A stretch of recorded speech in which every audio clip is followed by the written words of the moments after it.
Mga OC na mga AFAM dito guys, talagang hardworking sila.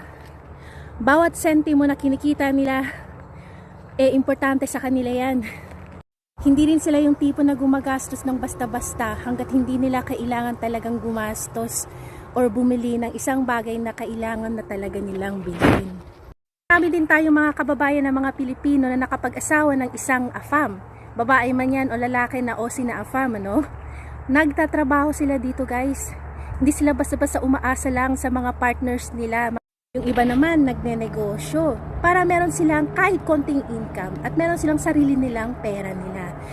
So yung mga pag-iisip na yan na kapag nakapag-asawa ka ng isang AFAM, aangat ang buhay mo, masusolusyonan mo ang hirap ng buhay mo at ng iyong pamilya sa Pilipinas. Talagang hindi po maganda yan. Hindi mo ba talagang magandang pag-iisip yan or mindset yan.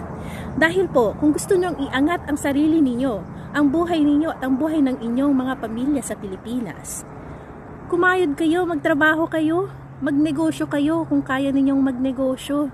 Huwag nyong iasa sa isang AFAM o sa isang tao para maging maayos ang buhay ninyo. Kasi ang success sa buhay guys, nasa sa atin yan eh.